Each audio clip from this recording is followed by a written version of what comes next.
this is an iHeart podcast. Guaranteed human. Body Bags with Joseph Scott Moore.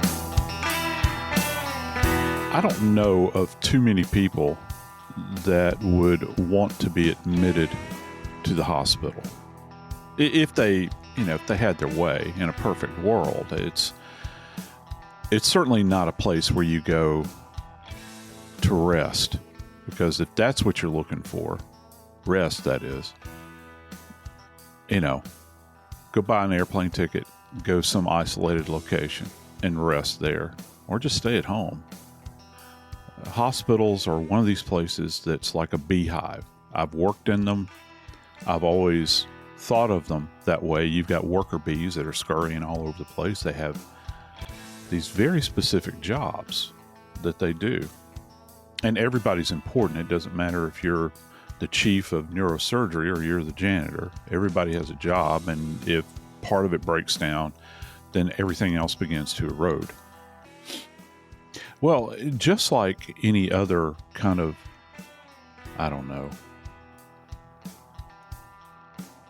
organization, there are problems that arise. Things that you can't necessarily foresee. Most of the time, the focus in the hospital is taking care of those that are ill, taking care of those who are on death's doorstep and brought back. But there's another responsibility that hospitals have, and that is to take care of the dead and their families. Today, we're going to discuss a case that is shocking. It's shocking for a lot of reasons, but namely, a patient walks into a hospital to receive treatment and is not seen again until her body is discovered in long-term storage. I'm Joseph Scott Morgan, and this is Body Bags. Dave, I've worked in hospitals that have really bad morgues, and I've worked in them that have state-of-the-art morgues. And that's in addition to, the work that I've done with coroners and medical examiners. I've never told you this, but I don't think, at least, but I used to work as a side job. I worked for private pathology groups where hospital pathologists don't like to do autopsies. So I would go to the hospital, and I think there were in the group that I worked with in Atlanta, they serviced 7 different hospitals. So I travel all over the metro area Atlanta and go assist in autopsies. And I enjoyed it. I enjoyed doing autopsies. But the doctor would just ask me, well, what were your findings?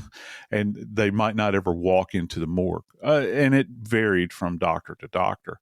So I've seen a lot of the good and the bad. When you're in a morgue, you've got a cooler, maybe a couple of coolers, and you're having to handle the body by yourself, if you can imagine. I think that's one of the reasons my back is ruined now. Well, that's where the term dead weight comes from. It is, Man. and it is dead weight. But you see all kinds of things. You talk about getting into the guts operationally of a hospital. That's borne out in the way the morgue is run and the way the morgue is handled, because I think that it's indicative of the way a lot of other things in the hospital are handled. Because let's face it, if you cannot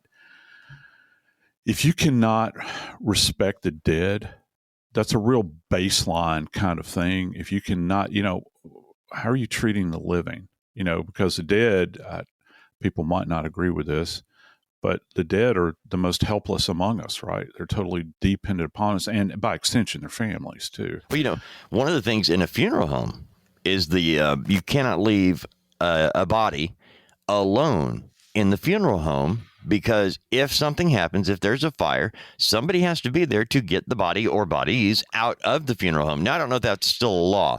In this case, We are dealing with a 31-year-old, very accomplished woman. She is a prosecuting attorney, and she has some medical issues. She's diabetic and some other things. She had an infection in her foot one time and had surgery on it, but going to the hospital is not something she does on a regular basis. However, she did find herself in a diabetic situation where she goes to the hospital.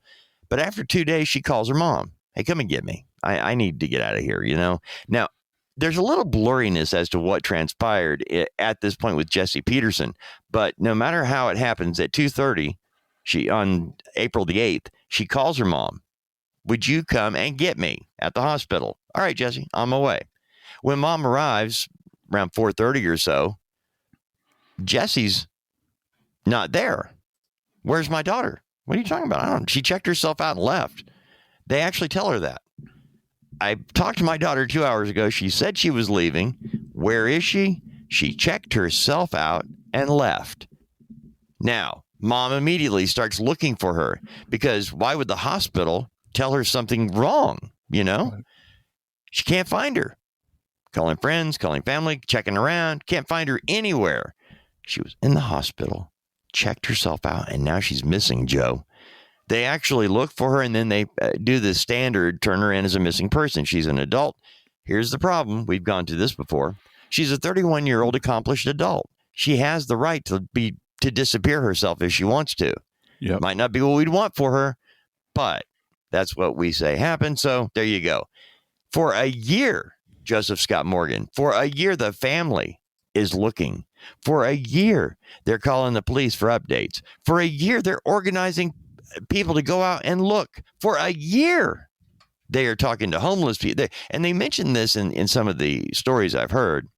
They went to the roughest sections of town to find out if maybe somehow she had a psychological break with reality and is lost among the homeless population. And they went there in the hours of the night when most of us are sound asleep. They went into those areas just at the thought that their daughter, their cousin, their sister would be there. And for a year, they didn't know, Joe, because the hospital said she checked herself out and left. Yeah. What a horrible set of circumstances, particularly, this is one of the things that, I think people make a sport of this comment sometimes, but there are instances where people will say things like, well, we need to find them because they've got medical problems, and that might be a ruse or whatever the case might be, just to try to get their hands on the person. That's the case here. With Miss Peterson, she had been, since she was 10, Dave, she had been diagnosed with type 1 diabetes. Could you explain that? Just give us a breakdown of what type 1 diabetes. Well, I'll tell you specifically. In other words, her pancreas would not produce insulin, period. All right. And that's at a baseline. We have to have insulin in order to survive. And her pancreas, for whatever reason, whether it's a genetic predisposition, whatever it is, when she was 10, she's diagnosed with this condition. And there are all kinds of peripheral medical problems that come along with this. You had mentioned the surgical intervention for her foot. It's one thing if you injure your foot, if you don't have diabetes, okay? But you injure your foot and maybe you've got an open wound. Well, the next thing you know, you've got a doctor looking at you saying, we're going to have to amputate your foot, all right? And the vessels begin to collapse. There's cardiovascular problems that come about. There's a real diminishment many times. The body I heard one person describe it at one point in time as if the body almost tries to digest itself, and so many times, if you're not real vital, you're not on top of it, this condition, it gives you this kind of very wasting appearance, drawn, thin. Many times you have to be really on top of the circumstances relative to your own personal health. I've got a number of friends that have type 1 diabetes, and they actually have insulin pumps that, are attached to a belt loop or whatever, and you'll see them every now and then, and they have sensors, that can give them an indication when they're out of balance, and they have to be very careful about what they ingest. There are a lot of people that have type 2 diabetes or have the precursors, those sorts of things. They'll still eat like they want. They can get a bump of insulin from an injection or however it is that they receive it, and it'll put them back on balance. That's not the case with type 1. Some people refer to it as juvenile diabetes because it's something that you develop when you're young. There are people that are adults that develop type 1, but for the most part, and she fits right in that bracket, doesn't she? She's 10 years old, Dave. This is something, going back to the family in this case, this is something that her mother, God bless her. I saw an interview. I was watching an interview with mom. This is a fight they've been fighting together her entire life. And it sounds like they were very close. Mom and daughter were. I mean, she's calling her mom to come pick me up, from the hospital. Yeah. And this is a fight they've been fighting for a long time. And now the daughter checks into the hospital for what has been described as a diabetic event, because sometimes it gets so bad that you need to have around the clock monitoring, to check your sugars and all these sorts of things. And she had enough. I mean, like many of us, you go in the hospital, after a few days, it's like, I think and this is a person that would really know her body. This is not an idiot, Joe. This is a very accomplished woman. Now that you pointed this out, I understand so much better, because I did have some questions in my head as to what was going on. So she had been in the hospital a couple of months earlier in January she did have a diabetic event. And I mentioned a few minutes ago, she did have surgery, a year prior. But by the time it rolls around here and mom is coming to get her at the hospital, she knows her body. She's had her fill of being at the hospital and she's leaving. Okay. I get that now. I understand. But I don't understand how mom shows up and they give her she checked herself out. We don't know where she is. I mean, why would we know? She left on her own against doctor advice. Yeah. And when, that's an interesting thing, because this is what's commonly referred to as AMA. And for those of you that have never been in a hospital environment, or maybe it's a situation in your own life where you've had all you can stand, you don't feel like you're receiving the treatments you want, or the treatment is so horrible, you're like, look, anything is better than this. I'm checking myself out. And what they will ask you to do is they will ask you to sign a paper that says, I'm leaving against medical advice, that AMA, they're saying, look, you need to stay here for your own good. And I can assume that she was probably being followed by a team of physicians. Certainly, nowadays it's hard to find, when you go to a hospital, they're populated by what are called hospitalists now.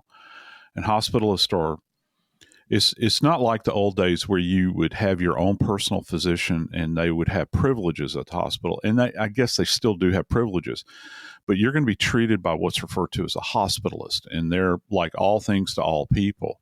They're supposed to manage the health care of the individual that is an inpatient.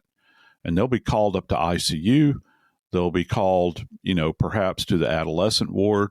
If somebody has got their post-surgical and they're in the hospital, that doctor is physically what they refer to as being in-house, and the hospital actually pays them.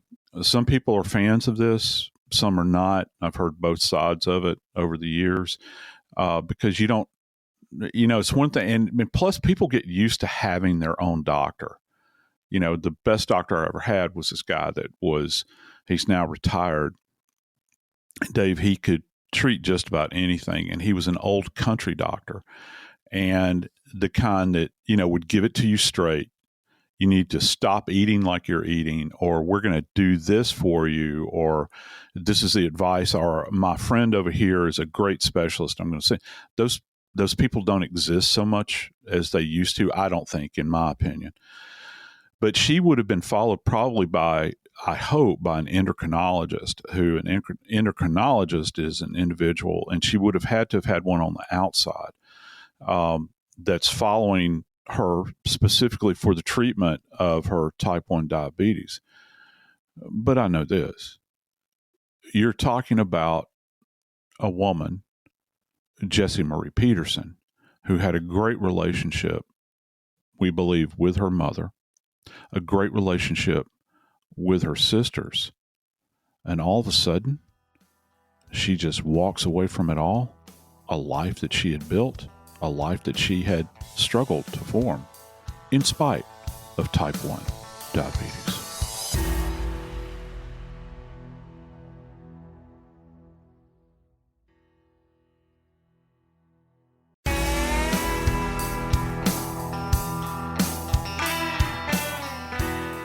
So let's, my thought about this, Dave, after, doing this reading about this case, is so bizarre. Again, this is one of these cases that didn't really, it didn't hop up on my radar. It just kind of appeared. I think it was actually where I saw it was actually a People, of all things, People magazine article. Do they still call themselves a magazine? I'm not sure. I will tell you, I've noted it when I've seen information. I've noted People magazine, and I'm like, I don't think that's right. But but you know why we saw this? It's the same reason we saw the one about the Satanist ear eater. A lawsuit was filed. A lawsuit has been filed in this case as well. I think that there are a lot of frivolous lawsuits out there.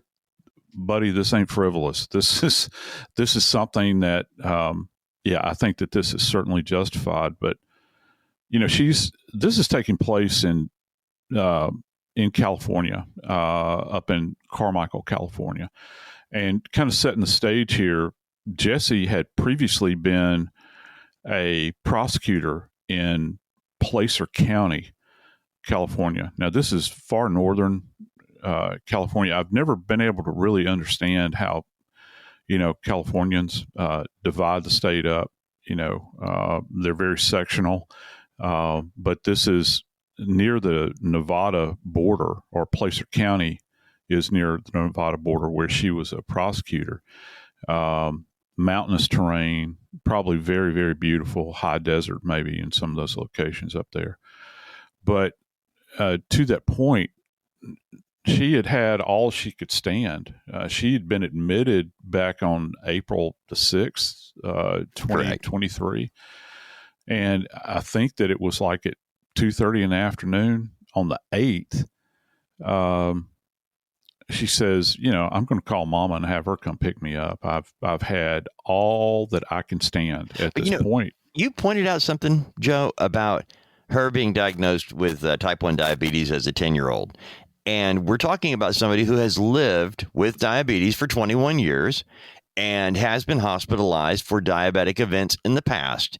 So she has a much better understanding of her body and what's working and what's not than I would have, I think. And she calls her mom at 2:30. Mom arrives 2 hours later. And I need to pay attention to this. At 4:27 p.m., Jessie Peterson was pronounced dead at the hospital. Now, her mother is arriving to take her home. Jessie has called her at 2:30. Come get me, Mom. I'm out of here. When she arrives, Jessie's mother is told she signed herself out and left against medical advice, AMA, as you mentioned. But at 4:27 p.m., she had been pronounced dead. So hang on one second, just so I can get this right in my mind. Yeah, good luck. Can you give me the time frame here again? From are we talking literally 2 hours from the moment? Is it roughly 2 hours from the moment she called Mama, and then you're saying that she's pronounced dead? Yes. At this point in time, and mama shows up and she's Right. being told AMA. Right. That's exactly what happened. I know it sounds messed up, but that is exactly what happened. Okay. 2:30 phone call, come get me. Mom gets herself together, and comes to get her at the hospital. She arrives sometime around or after 4:30 in the afternoon. We don't know exactly what time she arrived at the hospital. We do know it was about approximately 2 hours after the phone call. And we know that Jessie was already dead, according to the hospital. Yeah. Let me tell you something real quick about this set of circumstances. This is not like you've got somebody that has got, say, for instance, Lord bless them, but a terminal illness where everybody's gathered around their deathbed, as it were. And, folks are saying their goodbyes and all those sorts of things that come along with those unfortunate circumstances where, we lose loved ones. Dave, we're talking about a woman who is verbal. Okay. It's not like she's on ICU with, a feeding tube, or she's on a vent, where she can't. We're talking about someone that has just called her mother, Dave. Can I tell you what's going to happen with somebody like her? I need to know. Because I can't figure it out, Joe. No, it's hard. Can't. Let me kind of lay out the space and time, okay? Because this is something that would be so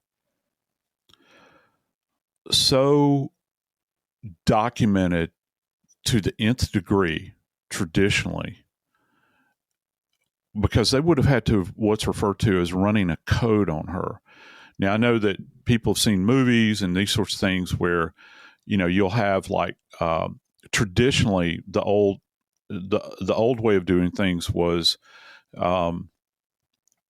when you're in the hospital, if you ever heard the term code blue, and this is, I don't know that it's worldwide, it was certainly nationwide, when you heard code blue, anybody that was certified in advanced life support, which is a course that you have to go through, doctors go through it, nurses go through it, everybody that is part of a team to try to keep somebody alive. And this is advanced resuscitation, essentially, is what we're going far beyond here just doing chest compressions, okay? We're talking about pushing drugs and, using the paddles and doing all this sort of thing. When that call goes out, however it's coded at the hospital, you would have a flurry of activity where these people are rushing to this location. And depending upon where she is, there would be a crash cart. And the reason I'm telling you this is that this thing is so documented. These events are so very documented because there are doctor's notes, nurses' notes. If they've got a respiratory team there, their notes are there. And then you've got somebody that is generally it's going to be a nurse that's responsible for that crash cart. The crash cart is locked down, and so it's got certain drugs in it that have to be administered, and then it has to be replenished because you don't know when the next code is going to be. So you've got all of this documentation that is taking place, and mama shows up within a 2-hour window, and they're saying she's left AMA. This is not like some patient with dementia or something that's just wandered off the campus of the hospital. We're talking about a young woman who had a conversation that requested her mother to come and pick her up. And then all of a sudden, she vanishes into thin air. She's no longer there. I got to tell you, I'm not trying to bury the lead here, but I got to tell you, if just say, for instance, someone in a similar case were so inclined to file a lawsuit about this, there is so much documentation that is going to back up the activities of those individuals that were involved in this, because it's almost if you've ever been to a play, okay, like just think of the most meticulously planned play that you've ever sat in, and you're thinking, how in the world they do that? This is like everyone on these teams knows their job, and they have specific marks they have to hit at specific times in order to facilitate the most important thing in life, and that's preservation of life. And it is so meticulously documented, Dave. That's why it baffles me that anyone would put forth the idea that, yeah, she's AMA. She walked out of the hospital. I don't know if she got in a cab or called an Uber or whatever the case might be, a horse-drawn carriage. I have no idea, but she's AMA. She signed herself out. She's gone. Really? You're the mom. You're thinking, really? I just talked to her 2 hours ago. She told me to come and get her. That's why I'm here. Now you're saying she left? It makes no sense whatsoever. No, it boggles the mind, Joe. But okay. Can I throw in one more Please. thing here? Because if we're assuming that they're not using, I'm assuming, not you. I don't want to throw you into the same kettle of fish with me. But I'm assuming that, talk about documentation, these phone calls that were made were probably done over cellular devices. Those are markers in time. When this all comes down, because this is a lawsuit, they're going to pull those records and they're going to say, ma'am, we understand that you called your daughter at approximately this time. We've pulled these records, by the way, here. Can you show us approximately, when you spoke with your daughter? And boom, there it is. It's a digital marker. And oh, by the way, if you pull the records for Jessie's phone, it's going to show that, boom, she answered the phone call, or that Jessie called her, rather. I've got this backwards. Jessie calls her, come and get me, mama. And you've got these two people that are communicating that seem to line up. You take just the digital data alone and marry that up with the code information I was referring to, where she goes into cardiac arrest, because that's what would have happened. I don't think they just merely found her dead in the hallway. And didn't attempt to do anything with her. They would have attempted to resuscitate her. There would have been a whole team involved. And here's the other thing, when it comes down to a lawsuit, Dave, every single person that was involved in this case will receive a subpoena. They will go into a courtroom and they will be directly questioned by the attorney that's handling this case for the family. I don't know what their defense is going to be, but I got to tell you, I think they're going to have quite the uphill battle here.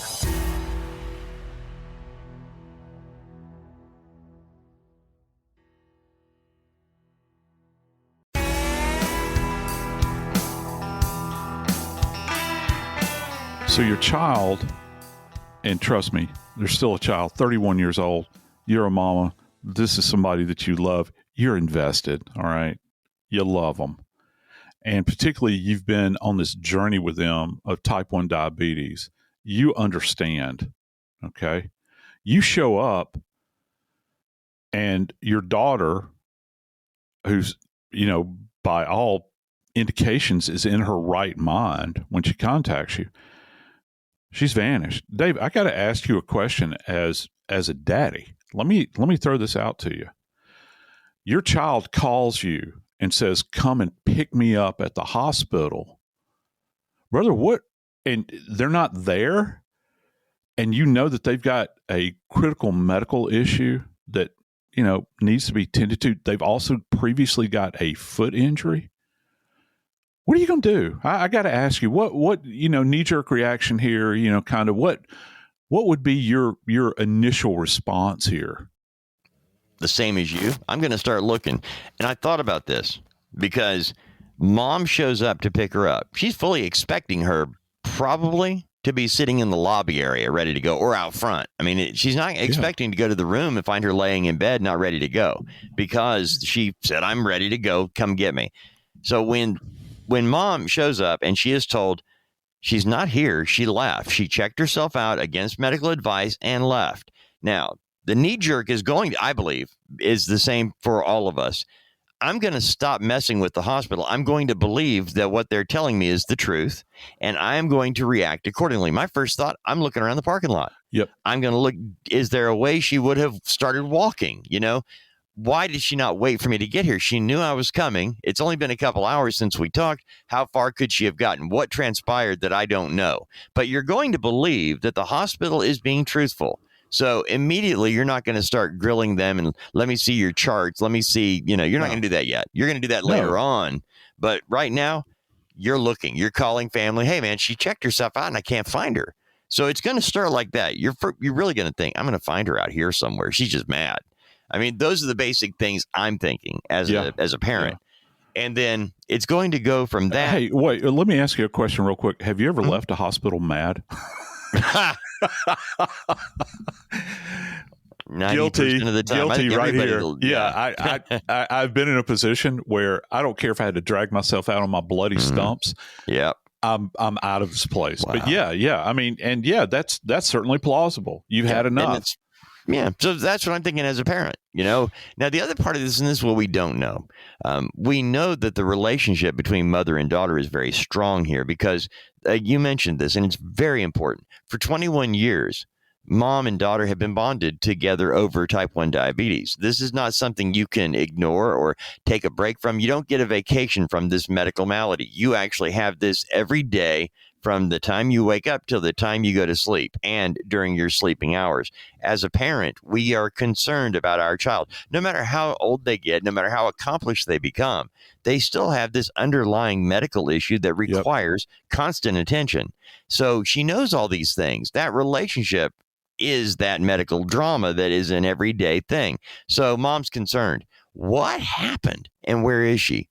So you're not going to go into the hospital files yet because you're going to be looking for her right away. And after you don't immediately find it, this is just me.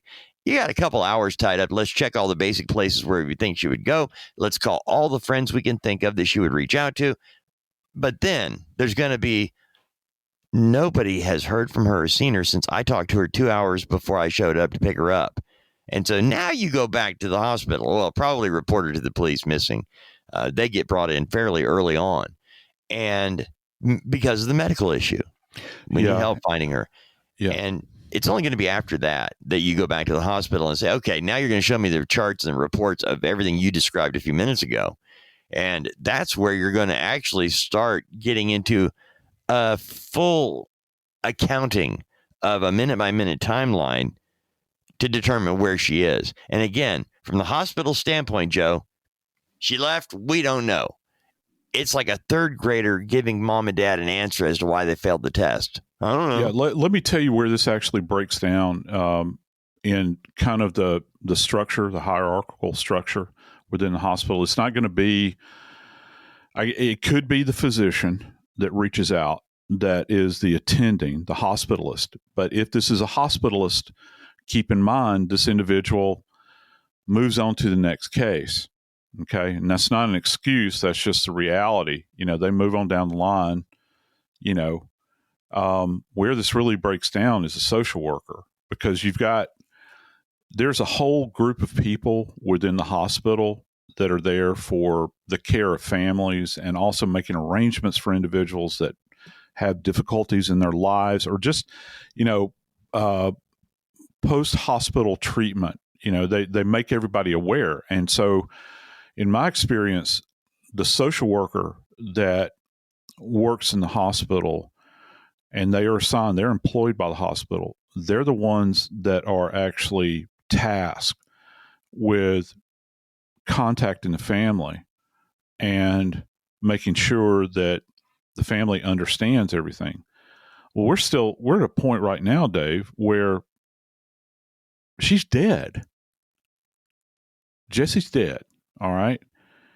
This is now you're at a point who did not check these boxes relative to did some people just assume that someone else was going to do this? After you have this flourish, this this event with a code, they're going back to restocking the crash cart. They're wrapping the body in what's referred to as a morgue pack, which prepares the body to go to the morgue. Okay, I was going to say, you got to tell me what that is, because I don't know. Yeah. But just FYI, Joe, let's cut to the meat of this. Yeah. The hospital tells the family she left on her own, but she didn't ever leave. She's dead at the hospital. Yeah. And they start a cover-up fairly early on. An alleged cover-up, maybe? Mainly alleged because... cover-up, yeah. Yeah. I want to be clear that the family, for a year, is looking for Jessie Marie Peterson, 31-year-old type 1 diabetic lawyer, okay? They're looking for her everywhere for a year. Can you imagine that, Joe? No. We cover missing person stories a lot with Nancy Grace, and usually it ends up really bad where we eventually find the body. In this case, they never find her body anywhere. They're looking everywhere. It is a year and 4 days later that the family gets a call from a detective. Remember, I told you they did go to the police and they did report her missing, and the local police did their job at trying to find a missing adult with a medical issue. A year and 4 days after mom shows up to pick her daughter up at the hospital, the detective calls and says, hey, we found her. She's dead. And the hospital knew. Now, Joe, I want you to tell me what happened to the body of Jessie Marie Peterson. At this point, when she has been declared dead, Dave, they would have prepared her body to take her to their morgue facility in this hospital. And this hospital is actually Mercy San Juan Hospital, and it's in Sacramento County, California. And that's who the police eventually had gotten involved in this case to try to determine what happened to her, because, they're working this thing as a missing persons case. After they have gone through, this detective has gone through interviewing people, probably requesting medical records, trying to understand the timeline, they have this kind of epiphany, I can only imagine, where they're saying, it's very dramatic when you think about it, she never left the hospital. So kind of narrows it down as far as a search goes. You've had mom, you've had friends, you've had extended family that have been trying, they're exhausting every possibility here to try to find her mind you, I have to restate what you've stated, for over a year, Dave, for over a year. And all the while, she had never left the hospital. She had not just simply gone into, and here's the really, here's the real rub with this. They didn't just take her to the morgue. They took her to a location within the hospital that is a long-term cold storage unit. And that's going to be different than like if grandma dies up on ICU and you're waiting for the funeral home to come and pick the body up and remove. Okay. When you place a body into a storage, a cold storage unit within the hospital, you're talking about, you have made a determination. This is an active choice that you're making here. You're saying, well, one of two things. Our perception is she doesn't have family and we don't know what to do with the body, which at that point in time, the coroner should have been notified and have stepped in, because they would have brought all of their resources to bear. And I can imagine Sacramento County Sheriff's Office investigator had reached out to the coroner as well. Was this case ever reported to you? That would have been one of the first steps. And then they have to make a decision about what they're going to do with her body. So after they prepared her body in a morgue pack, which sometimes they're variable, it's plastic sheeting. Sometimes a body will actually look like a mummy wrapped in plastic, where the feet are tied off with external strings, the hands are tied inside the packaging. There's a gauze that goes around the head to hold the jaw in place, all of these sorts of things. And sometimes they'll just place them into a body bag. And then they're going to take them to this storage unit, which for me, if you're placing a body into cold storage, what you're saying is all hope is lost. We don't know where the family is. This individual is indigent. Or two, we got to try to figure this out because we failed to contact the next of kin or let mama know within 2 hours of her having called and had contact with her.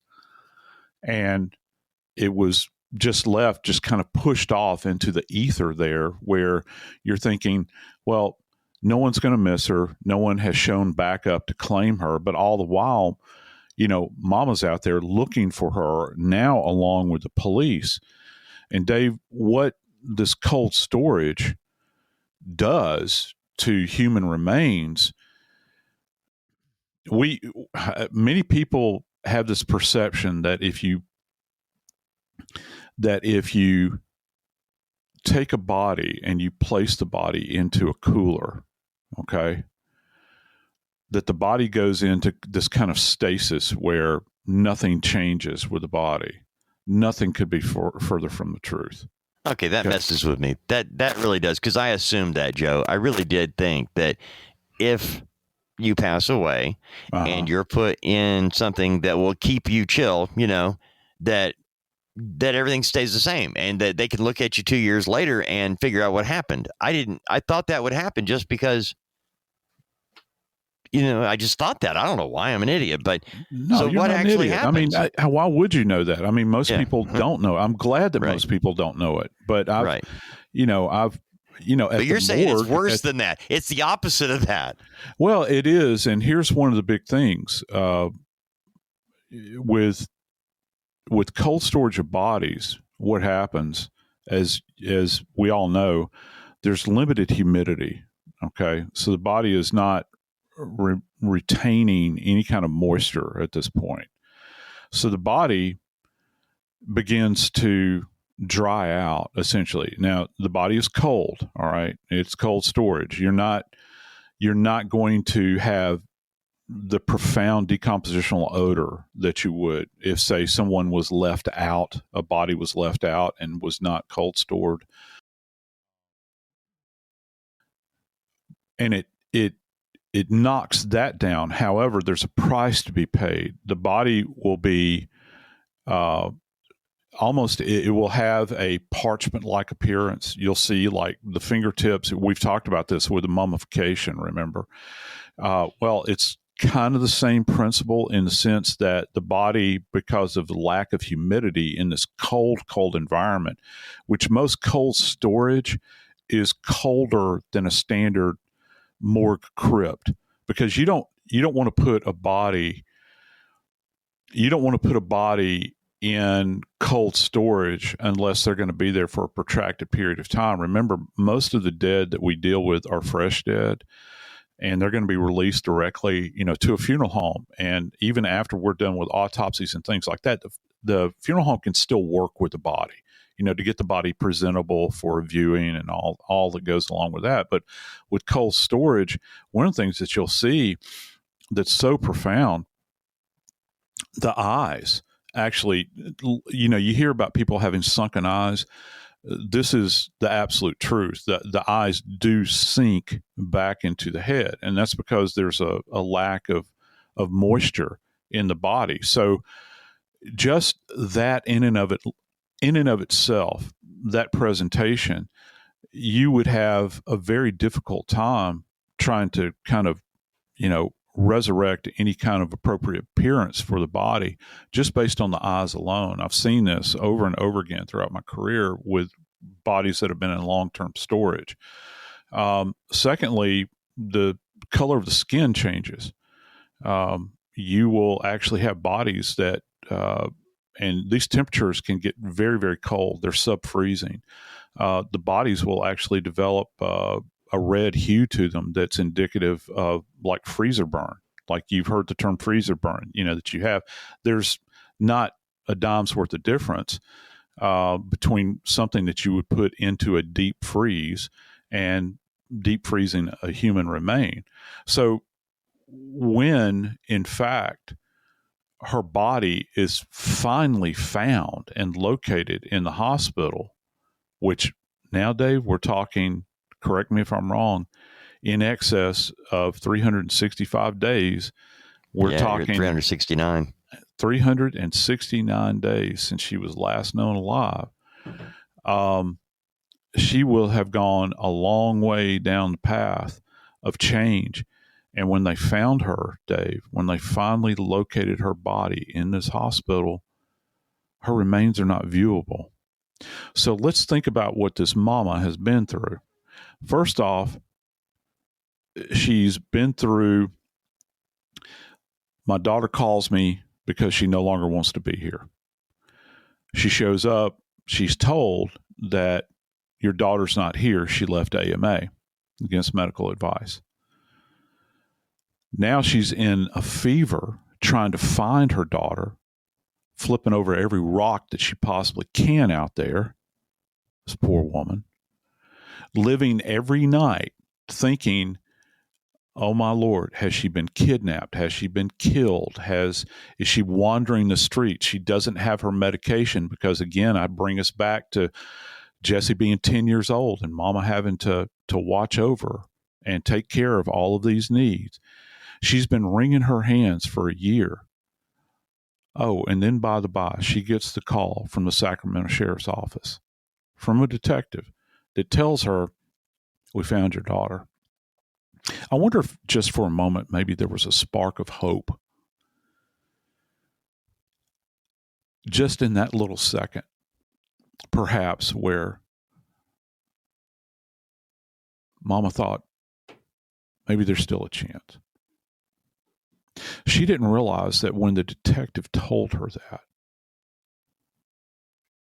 to add insult to injury,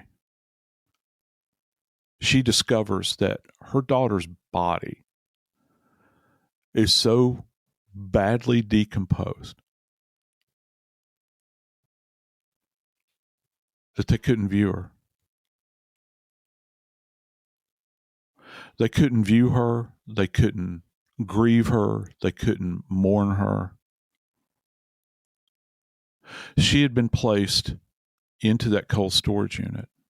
I'd like to know what else was in that cold storage unit. I'd like to know, was she stored with other things? Was there more than just Jessie's mortal remains contained within?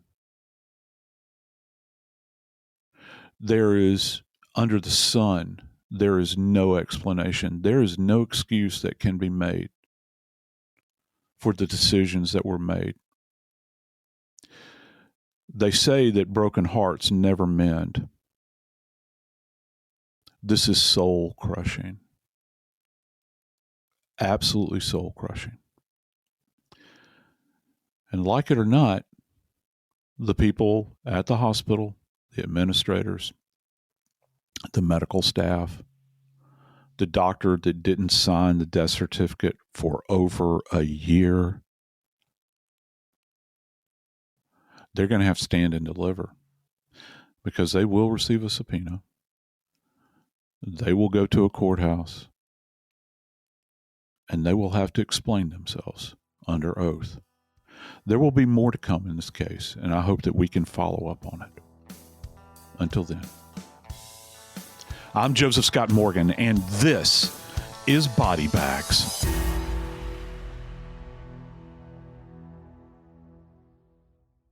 This is an iHeart podcast. Guaranteed Human.